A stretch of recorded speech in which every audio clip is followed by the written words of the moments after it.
নমস্কার বন্ধুরা, সবাই কেমন আছো? আশা করি ভালো আছো। আমিও ভালো আছি। দেবশ্রী ব্লগে সবাইকে স্বাগত। তো দেখো, এখানে পাট শাক আমি নিয়েছি। এখানে কুচি করছিলাম আমি পাট শাক। তো পাট শাকের একটু বড়া করব, তাই ভাবলাম যে তোমাদের সঙ্গে একটু শেয়ার করি।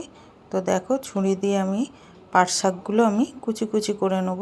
তো সবাই কেমন আছো একটু কমেন্টে জানিও। তো দেখো, কুচি কুচি করে আমি পাট শাকগুলো কুচি কুচি করে নেব। এই পাট শাকের বড়া ভাতের সাথে তো খুবই সুন্দর লাগে, আর অনেকে পাট শাক খেতে চায় না। তো পাট শাকের এরকম বড়া করলে যে কেউ খেয়ে নেবে, মনেই করবে না যে এটা পাট শাকের বড়া বলে। তো তার জন্য আমি রেসিপিটা তোমাদের সঙ্গে শেয়ার করলাম। তো চলো, রেসিপিটা যদি ভালো লাগে অবশ্যই লাইক কমেন্ট শেয়ার করে পাশে থেকো বন্ধুরা। আর নতুন বন্ধু যারা আছো, যারা এখনও চ্যানেলটাকে সাবস্ক্রাইব করোনি, প্লিজ চ্যানেলটাকে সাবস্ক্রাইব করে বেল আইকনটা অন করে নিও, যাতে নতুন নতুন ভিডিও তোমাদের কাছে পৌঁছে যায়। তো দেখতে পাচ্ছ, পাট শাকগুলো আমি কুচি কুচি করে নিচ্ছি। আর পুরনো বন্ধু যারা আছো তাদেরকেও অনেক অনেক ভালোবাসা, যে এইভাবে সাপোর্ট করে যাচ্ছ। তো এইখানে একটা আমার বিপদ হয়েছিল শাকটা কাটতে গিয়ে। তো শাকটা কাটতে গিয়ে ছুরিটা পুরো আঙুলের মধ্যেই আমি চালিয়ে দিয়েছিলাম। তো আঙুলটা অনেকটাই কেটে গেছিলো।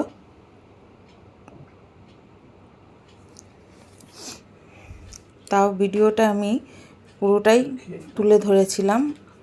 আঙুলটা কেটে গেছিলো এই মুহূর্তে, পুরোটাই অনেকটাই কেটে গেছিলো।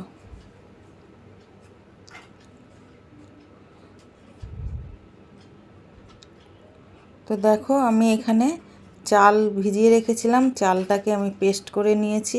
এখানে পেঁয়াজ কুচি, কাঁচা লঙ্কা কুচি, আর এখানে পাট শাকগুলো পুরো কুচি করে নিয়েছি। তো ভাতের সাথে তো ভালোই লাগে, বিকেলে চায়ের সাথেও ভালো লাগে। বিকেলে চায়ের সাথেও এটা খুবই ভালো লাগে। তো এখানে কাঁচা লঙ্কা, পেঁয়াজ কুচি সবই দিয়ে দিলাম। এখানে চাল যেটা পেস্ট করে রেখেছিলাম সেটাকেও দিয়ে দিলাম। এখানে আমি বেসনের ব্যবহার করব না, পুরো চাল বাটা দিয়েই আমি বড়াটা তৈরি করব। তো দেখো, এখানে পুরো মিশিয়ে নেব আমি। তো দেখতে পাচ্ছ, এখানে পুরো মিশিয়ে নিচ্ছি। এতে একটু নুন, একটু মিষ্টি দিতে আমার বাকি আছে।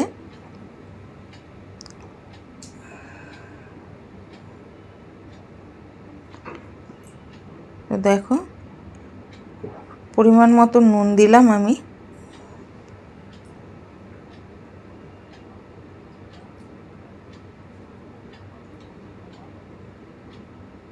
আর একটু সাদা তিল দিলাম।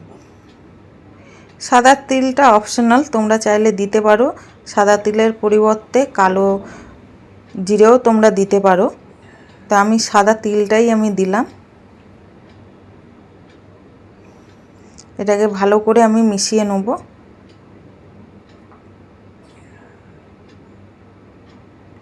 আর মিষ্টিটা তোমরা চাইলে ওটা স্কিপও করতে পারো, অনেকে মিষ্টি পছন্দ করে না। তো ভালো করে আমি এটাকে মিশিয়ে নেব। অনেকটা মনে হচ্ছে, কিন্তু নুন যখন দিয়েছি শাকটা অনেকটা মজে যাবে।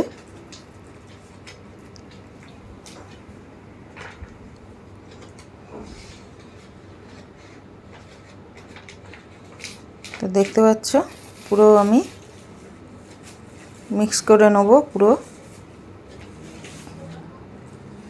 তো কড়াতে আমি তেল দিয়ে দিয়েছি, তেলটা গরম করতেও দিয়ে দিয়েছি। আর এখানে আমার এটা পুরো মেশানো হয়ে গেছে। দেখতে পাচ্ছ, অনেকটা শাক ছিল, কতটা হয়ে গেছে দেখো। তো তেলটা গরম হলে আমি একে একে বড়াগুলো ছাড়তে শুরু করব। আমার তেলটা অনেকটাই গরম হয়ে গেছে, দেখতে পাচ্ছ।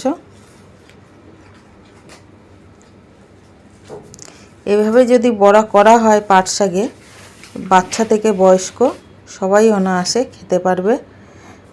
আর যারা পাট শাক অনেকেই পছন্দ করে না, তার মধ্যে আমার ঘরে আছে, আমার ছেলে খেতে চায় না পাট শাক, এইভাবে আমি বড়া করে দিই, ও পাট শাকের বড়াটা খায়, বুঝতে পারে না যে ওটা পাট শাকের বড়া।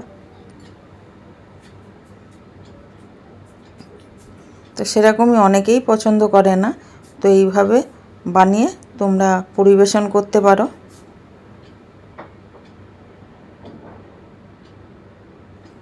চলো, খুন্তি নিয়ে রেডি হয়ে গেছি, বড়াটা উল্টে পাল্টে দেবো বলে।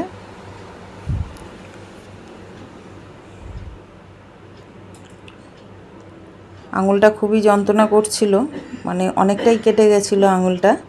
তো দেখো বড়াগুলো অনেকটাই আমার হয়ে এসছে।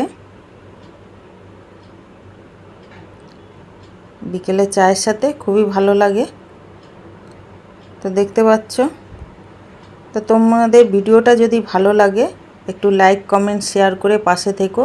আমার সব কটা বড়াই আমার ভাজা হয়ে গেছে। তো রেসিপিটা যদি ভালো লাগে একটা লাইক করে দিও। আর নতুন বন্ধুরা চ্যানেলটা অবশ্যই সাবস্ক্রাইব করো। আর কেমন লাগলো অবশ্যই কমেন্ট করো। তোমাদের সুন্দর সুন্দর কমেন্টগুলো পড়তে আমার খুবই ভালো লাগে বন্ধুরা। তো চলো, আজকের মতন এখানেই রাখলাম। আবার কোনো নতুন ভিডিও নতুন ব্লগের সাথে তোমাদের সঙ্গে দেখা হবে। সবাই ভালো থেকো, সুস্থ থেকো, সাবধানে থেকো। আর হ্যাঁ, এইরকমভাবে একবার বড়া বানিয়ে খেয়ে দেখো, খুবই ভালো লাগবে। তো সবাইকে টাটা, ভালো থেকো।